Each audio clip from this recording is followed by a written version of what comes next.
जी नमस्कार, स्वागत है आपको आपके अपने YouTube channel SGY science classes में और मैं हूँ राममूर्ति। तो साथियों, आज के इस वीडियो में हम लोग बातचीत करने के लिए आए हैं बिहार सिपाही भर्ती से संबंधित कुछ महत्वपूर्ण GK GS के प्रश्नों पर। और ये अपना शायद छठा सेशन होने वाला है। इससे पहले 5 सेशन हम कर चुके हैं। तो इस सेशन को शुरू करने से पहले आपसे एक छोटा सा रिक्वेस्ट है कि यदि आप हमारे इस चैनल पर नए हैं तो इसे सब्सक्राइब करके बेल आइकन को दबा दीजिए। और आपको हमारा वीडियो कैसा लगे इस बात को आप कमेंट बॉक्स में ज़रूर लिखिए।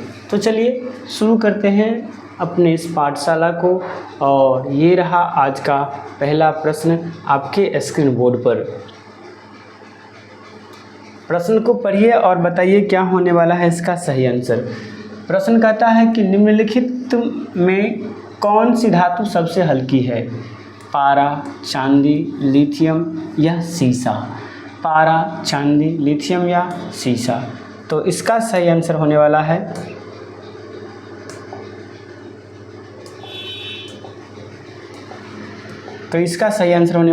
लिथियम। क्या हो जाएगा? लिथियम। आपको पता है कि लिथियम का जो परमाणु संख्या होता है वो 2 होता है और ये हाइड्रोजन के बाद पीरियडिक टेबल में आता है। और ये पूरे पीरियडिक टेबल का सबसे हल्का धातु लिथियम होता है। लिथियम से संबंधित कुछ महत्वपूर्ण बातें आपको यहाँ देखने को मिल सकता है। कहता है कि लिथियम सबसे हल्का धातु है। किसी परमाणु के नाभिक में प्रोटॉन और न्यूट्रॉन की कुल संख्या को उसकी द्रव्यमान संख्या के रूप में जाना जाता है और इसे A द्वारा निरूपित किया जाता है। यानी कहने का मतलब है कि ये परमाणु है और इसके नाभिक में कौन रहता है? तो प्रोटॉन और न्यूट्रॉन रहता है। और प्रोटॉन और न्यूट्रॉन की संख्या को जोड़ते हैं तब क्या प्राप्त होता है? द्रव्यमान संख्या। आपको बतला दें कि इसमें जो प्रोटॉन की संख्या होता है इसे ही हम लोग परमाणु संख्या भी कहते हैं। इसे हम लोग क्या कहते हैं? परमाणु संख्या कहते हैं। परमाणु के नाभिक में उपस्थित प्रोटॉन की संख्या को क्या कहते हैं? परमाणु संख्या कहते हैं। आगे चलते हैं हम लोग। तो कहता है कि प्रोटॉन और न्यूट्रॉन एक परमाणु के नाभिक में स्थित होते हैं और तत्वों के द्रव्यमान में सबसे अधिक योगदान करते हैं क्योंकि इलेक्ट्रॉन का द्रव्यमान नगण्य होता है। देखिए, इलेक्ट्रॉन का द्रव्यमान नगण्य होता है, इसलिए जब कभी भी हम लोग परमाणु द्रव्यमान की बात करते हैं तो वहाँ पर इलेक्ट्रॉन के द्रव्यमान को न देखते हैं बल्कि केवल प्रोटॉन और न्यूट्रॉन के द्रव्यमान को देखते हैं। चलिए अगले प्रश्न की ओर चलते हैं। और अगला प्रश्न ये शायद हिंदी से है क्योंकि बिहार पुलिस में हिंदी, इंग्लिश सभी प्रश्न पूछे जाते हैं। तो प्रश्न कहता है कि निम्नलिखित में से कौन सी पुस्तक अरुण कमल की कविताओं से संबंधित है? अपनी केवलधार, गीत गोविंद और अभिनय दर्पण और मधुशाला। तो इसका सही आंसर होने वाला है अपनी केवल धारा। क्या है? अपनी केवल धार जो है ये अरुण कमल की पुस्तकों से संबंधित ये प्रश्न है। चलिए यहाँ पर आप देख सकते हैं और यहाँ पर लिखा गया है कि अरुण कमल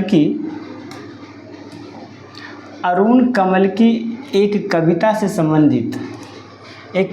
से संबंधित पुस्तक अपनी केवल धार है। अपनी केवल धार क्या है? तो अरुण कमल का एक प्रसिद्ध कविता संग्रह है। क्या है ये? अरुण कमल का एक प्रसिद्ध कविता संग्रह है ये। अगर बात करते हैं हम लोग गीत गोविंदा का, तो गीत गोविंदा जो है यह एक प्राचीन भारतीय ग्रंथ है जो जयदेव जी द्वारा लिखा गया है। किसके द्वारा लिखा गया है? जयदेव जी के द्वारा लिखा गया है। इसके बाद अगर हम लोग बात करते हैं अभिनय दर्पण प्रकाश के, किसके? अभिनय दर्पण प्रकाश के, तो यह एक नाट्य शास्त्र ग्रंथ है जो भावभट्ट द्वारा लिखा गया है। किसके द्वारा लिखा गया है? भावभट्ट द्वारा लिखा गया है।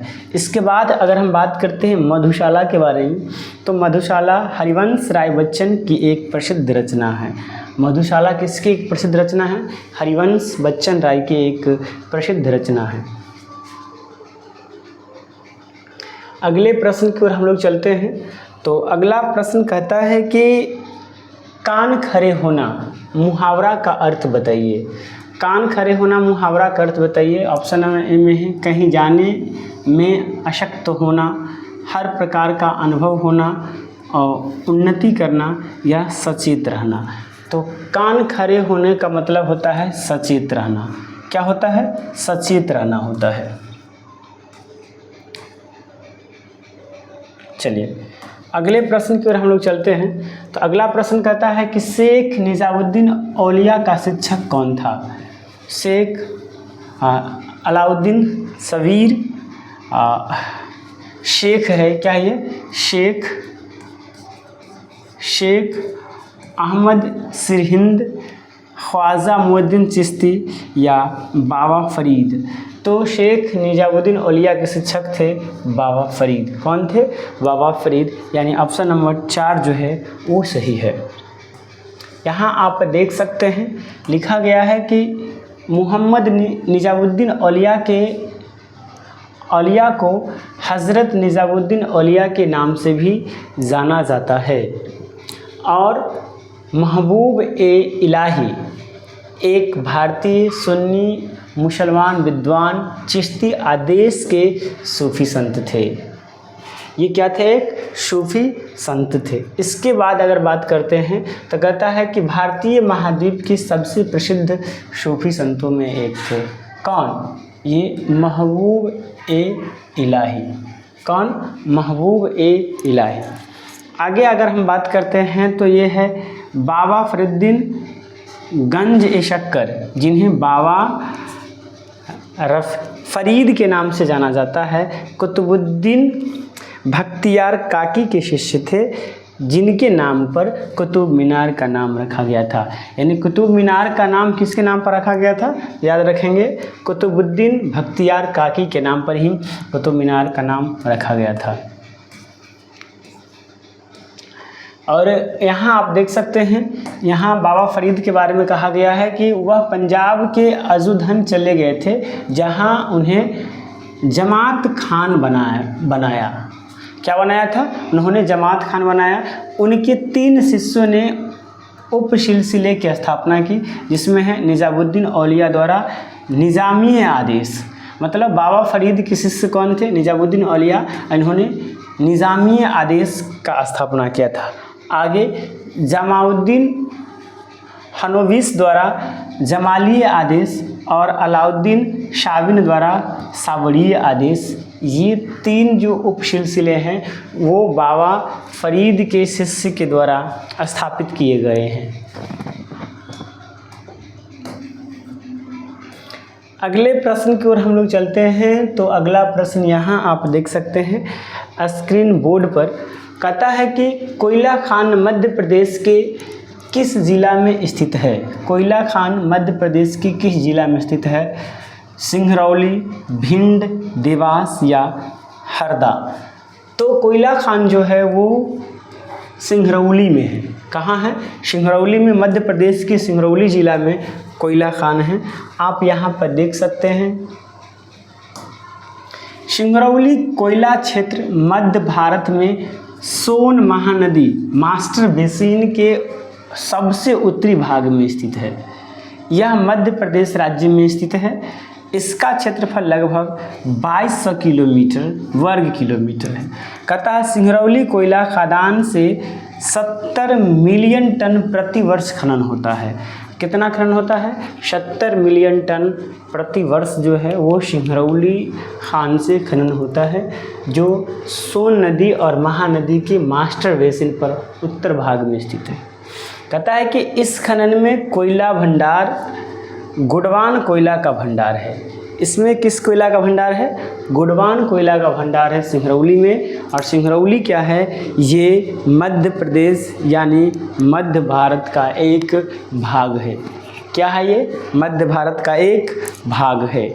चलिए अगले प्रश्न की ओर चलते हैं। अगले प्रश्न पर चलने से पहले कुछ बात यहाँ पर झारखंड के बारे में है, फिर उड़ीसा के बारे में है, फिर उसके बाद कर्नाटका के बारे में है। तो उड़ीसा में कोयला खान, तो झारखंड राज्य का सबसे बड़ा कोयला क्षेत्र हजारीबाग और झरिया में गोदलपारा कोयला खान है। मतलब झारखंड में जो सबसे बड़ा कोयला खान है उसमें है हजारीबाग और झरिया, और इसमें क्या मिलता है, गोदलपारा कोयला खान मिलता है। इसके अलावा झारखंड में गिरिडीह, रामगढ़, करणपुरा और डल्टनगंज में भी कोयला का क्षेत्र है। आगे हम बात करते हैं उड़ीसा में कोयला की खदान है। तो अंगुल ज़िला में स्थित तालचेर कोयला क्षेत्र उड़ीसा के सबसे बड़ा कोयला क्षेत्र है, ये बात याद रखेंगे।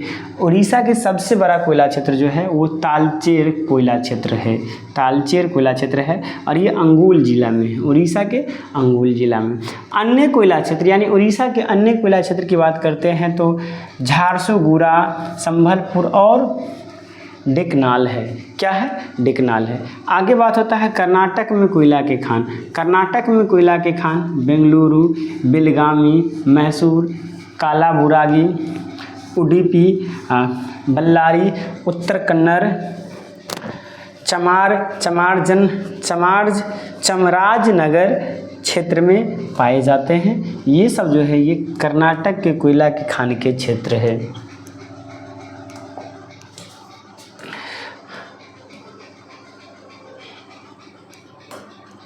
अगला प्रश्न कहता है कि ये पॉलिटी का प्रश्न है। सबसे पहले ये पॉलिटी का प्रश्न है। अब ये प्रश्न क्या कहता है पहले ये समझिए। कहता है कि भारतीय संविधान के किस मौलिक अधिकार में कहा गया है कि मानव व्यापार, जबरन मजदूरी कराना और 14 वर्ष से कम उम्र के बच्चों को मजदूरी पर रखना अपराध है। समानता का अधिकार, स्वतंत्रता का अधिकार, शोषण के विरुद्ध अधिकार या धार्मिक स्वतंत्रता का अधिकार। तो इसका जो सही आंसर होने वाला है वो हो जाएगा शोषण के विरुद्ध अधिकार। शोषण के विरुद्ध अधिकार में ये कहा गया है कि आप मानव व्यापार या जबरन मजदूरी नहीं करवा सकते हैं। इसके अलावे जिस बालक का उम्र, जिस बच्चा का उम्र 14 साल से कम है, आप उससे मजदूरी नहीं करवा सकते हैं। ये है शोषण के विरुद्ध अधिकार, यानी ऑप्शन नंबर सी जो है ये सही है। यहाँ पर आप देख सकते हैं कुछ अधिकार और उनसे संबंधित कुछ महत्वपूर्ण बातें हैं, जिसमें कि हम देखते हैं तो समानता के अधिकार में कहता है कि समानता का अधिकार संविधान के अनुच्छेद 14, 15, 16, 17 और 18 में प्रदान किया गया है और यह एक महत्वपूर्ण तथा सार्थक अधिकार है। इसके बाद यदि बात करते हैं हम लोग स्वतंत्रता का अधिकार, तो स्वतंत्रता के अधिकार को अनुच्छेद 19 से 22 में दिया गया है। यानी समानता का अधिकार याद रखेंगे, समानता का अधिकार कहाँ कहाँ दिया गया, सिर्फ समानता देकर डैश देते हैं। तो ये है अनुच्छेद 14 से लेकर के अनुच्छेद 18 तक। इसके बाद स्वतंत्रता के अधिकार की हम लोग बात करते हैं, तो स्वतंत्रता का अधिकार कहाँ से कहाँ तक दिया गया है, तो ये दिया गया है 19 से लेकर के 22 तक। कहाँ तक, 19 से लेकर के 22 तक। उसके बाद शोषण के विरुद्ध अधिकार, शोषण के विरुद्ध अधिकार, शोषण के विरुद्ध अधिकार, तो ये जो दिया गया है ये दिया गया है 23 एवं 24 में। कहाँ दिया गया है, 23-24 में। उसके बाद धार्मिक स्वतंत्रता का अधिकार, धार्मिक स्वतंत्रता का अधिकार, तो याद रखेंगे धार्मिक स्वतंत्रता का जो अधिकार है ये दिया गया है 25 से लेकर के 28 के बीच में। और यहाँ पर आप देख सकते हैं स्वतंत्रता का अधिकार को अनुच्छेद 19 से 22 में दिया गया है और इसे संविधान का सबसे महत्वपूर्ण भाग माना जाता है, क्योंकि यह भारतीय नागरिकों को सबसे बुनियादी और महत्वपूर्ण अधिकार प्रदान करता है। आगे है शोषण के विरुद्ध अधिकार। शोषण के विरुद्ध अधिकार को भारतीय संविधान के अनुच्छेद 22 और 23 के तहत प्रदत्त किया गया है। आगे है धार्मिक स्वतंत्रता का अधिकार। धार्मिक स्वतंत्रता का अधिकार संविधान के अनुच्छेद 25 से 28 द्वारा प्रतिभूत मौलिक अधिकार है। क्या है ये, मौलिक अधिकार है। चलिए तो अब हम लोग अगले प्रश्न की ओर चलते हैं और अगला प्रश्न ये रहा आपके स्क्रीन बोर्ड पर। अगला प्रश्न कहता है कि अशोक मेहता निम्नलिखित में से किससे संबंधित है। पुलिस अधिकारी से, कर सुधार से, पंचायती राज्य से या चुनावी सुधार से। तो सबसे पहले हम लोग अशोक मेहता के बारे में कुछ जानते हैं तब बताएंगे। तो यहाँ पर आप देख सकते हैं, तो यहाँ पर ये तो स्पष्ट हो गया कि हाँ, यहाँ पहले इसको पढ़ लीजिए अशोक मेहता के बारे में। अशोक मेहता, 1977। देश के गिरती पंचायती राज व्यवस्था को पुनर्जीवित करने और मजबूत करने के लिए 132 सिफारिशों का जांच कराना, ये अशोक मेहता का काम है। यानी ये जो है ये पंचायती राज्य व्यवस्था से संबंधित है। ये बात तो स्पष्ट हो गया कि ये किससे संबंधित है, पंचायती राज्य व्यवस्था से संबंधित है। आप इनके बारे में कुछ और जानकारी प्राप्त करते हैं है ना। समिति ने पंचायती राज व्यवस्था को मजबूत करने का सुझाव दिया, कौन, अशोक मेहता ने। इसने सिफारिश की कि पंचायती राज्य को पंचायती राज्य के 3 स्तरीय प्रणाली से 2 स्तरीय प्रणाली में बदला जाए। यानी अशोक मेहता के द्वारा जो सिफारिश लाया गया था उसमें पंचायती राज्य को 3 स्तरीय प्रणाली से 2 स्तरीय प्रणाली में बांटा गया। अब पंचायती राज्य समिति कौन कौन थे, तो एक थे बलवंत राय मेहता और दूसरा था थुनगन समिति। बलवंत राय मेहता जो समिति है वो 1957 में आया था और ये 1988 में आया था, और अशोक मेहता 1977 में आया था। चलिए अगले प्रश्न की ओर चलते हैं। तो अगला प्रश्न ये रहा आपके स्क्रीन बोर्ड पर, कहता है कि उच्च न्यायालय के न्यायाधीश को पद से कौन हटा सकता है, राष्ट्रपति स्वयं, मुख्यमंत्री के सलाह से राज्यपाल, भारत के मुख्य न्यायाधीश के सलाह से राष्ट्रपति, या विशेष बहुमत प्राप्त संसद के प्रस्ताव के द्वारा राष्ट्रपति। तो चलिए इसका भी डिस्कशन पहले हम लोग देखते हैं। तो यहाँ पर आप देख सकते हैं ये बात तो स्पष्ट है कि विशेष इसको कौन हटा सकता है, तो विशेष बहुमत से पारित संसद परिषद द्वारा विशेष बहुमत से पारित संसद के प्रस्ताव पर राष्ट्रपति है। कौन है ये, राष्ट्रपति है। और कहता है कि उच्चतम न्यायालय और उच्च न्यायालय के एक न्यायाधीश को राष्ट्रपति द्वारा उनके पद से हटाए गए दुर्व्यवहार और अक्षमता के आधार पर ही हटाया जा सकता है। यानी इनको कौन हटा सकते हैं, राष्ट्रपति, जो विशेष बहुमत द्वारा पारित होते हैं, जो विशेष बहुमत द्वारा संसद के प्रस्ताव से पारित होते हैं राष्ट्रपति, उनके द्वारा उच्चतम न्यायालय और उच्च न्यायालय के न्यायाधीश को हटाया जा सकता है। आगे बात करते हैं, कहता है कि इस तरह के दुर्व्यवहार और अक्षमता की जांच और सबूत के लिए शक्ति सदस्य में निहित होती है। और अगर उनका कोई दुर्व्यवहार है उस न्यायाधीश का या उनमें कोई अक्षमता है तो उनकी जांच की शक्ति किन में होती है, संसद में।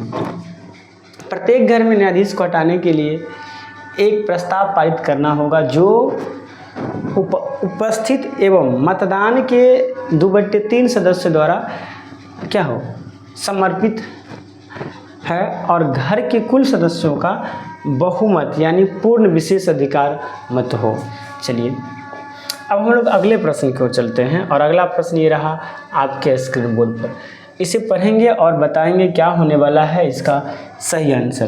प्रश्न कहता है कि संविधान के उद्घाटन सत्र के अध्यक्ष कौन थे, doctor Bhimrao Ambedkar, doctor Rajendra Prasad, doctor सच्चिदानंद सिन्हा या सरदार पटेल। तो चलिए हम लोग पहले इसका डिस्कशन जानेंगे, उसके बाद हम लोग ये जानेंगे। तो यहाँ आप देख सकते हैं कि संविधान सभा के उद्घाटन सत्र के अध्यक्ष डॉक्टर सच्चिदानंद सिन्हा थे। अगर संविधान सभा के निर्माण में अध्यक्ष कौन थे, तो डॉक्टर भीमराव अंबेडकर, लेकिन उद्घाटन के अध्यक्ष कौन थे, डॉक्टर सच्चिदानंद सिन्हा। कहता है उन्हें अस्थायी रूप से नियुक्त किया गया था, किन्हें, सच्चिदानंद सिन्हा को। उसके बाद जो होता है डॉक्टर अंबेडकर की बात करती है, डॉक्टर भीमराव अंबेडकर, BR अम्बेडकर, तो ये प्रारूप समिति के अध्यक्ष थे। क्या थे ये, प्रारूप समिति के अध्यक्ष थे। इसके आगे जब हम लोग बात करते हैं डॉक्टर राजेंद्र प्रसाद के बारे में, तो ये विधानसभा के अध्यक्ष थे। इसके बाद बात करते हैं डॉक्टर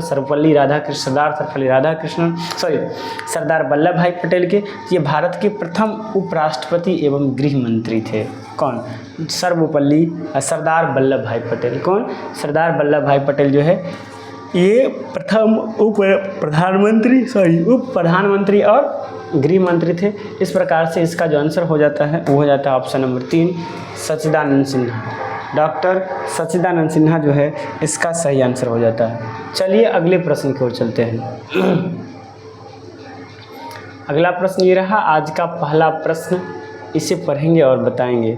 कहता है कि करुणा रस की अस्थाई भाव क्या होती है? लज्जा, ममता, शोक, स्नेह। लज्जा, ममता, शोक, स्नेह। बताइए, ये हिंदी का प्रश्न है और थोड़ा हम लोग डिस्कशन कर लेते हैं। तो यहाँ पर आप देख सकते हैं करुणा, इसका अस्थाई भाव क्या होता है? शोक होता है। क्या होता है? शोक होता है। यानी यहाँ से तो स्पष्ट हो गया कि करुणा का अस्थाई भाव क्या होता है? शोक होता है। यानी ऑप्शन नंबर 3 तो सही है। ऑप्शन नंबर 3 क्या सही है? अब कुछ डिटेल में इसकी जानकारी को प्राप्त करते हैं। तो यहाँ पर करुणा रस जिसका अस्थाई भाव शोक होता है, इस रस में किसी अन्य का विनाश या अपने का वियोग, प्रेमी किसी सदैव बिछो जाने या दूर चले जाने से जो दुख होता है या जो वेदना उत्पन्न होती है उसे करुणा कहते हैं। मतलब जब कोई आदमी बिछड़ जाते हैं, किसी का विनाश होता है, उसमें जो कष्ट होता है, जो वेदना होता है, उसे क्या कहते हैं? करुणा कहते हैं। अब शोक का मतलब क्या होता है? शोक प्रिय वस्तु के नाश इत्यादि के कारण उत्पन्न होने वाली चित्त की व्याकुलता को क्या कहते हैं? शोक कहते हैं। अगर कोई प्रिय वस्तु है, जैसे कि इष्टजन है, वैभव है, अगर उसका नाश हो गया तो उसके कारण जो चित्त में जो व्याकुलता उत्पन्न होती है उसे ही हम लोग क्या कहते हैं? शोक कहते हैं। तो दोस्तों, thank you for watching this video. इस वीडियो को देखने के लिए आपको बहुत बहुत धन्यवाद। आपको कैसा लगा हमारा वीडियो कमेंट करके ज़रूर बताइएगा। अगर अच्छा लगा है तो लाइक करके हमारे चैनल को सब्सक्राइब कीजिए और अपने मन की बात को कमेंट में ज़रूर लिखिएगा। चलिए मिलते हैं नेक्स्ट वीडियो में। आज के लिए इतना ही। जय हिंद, जय भारत।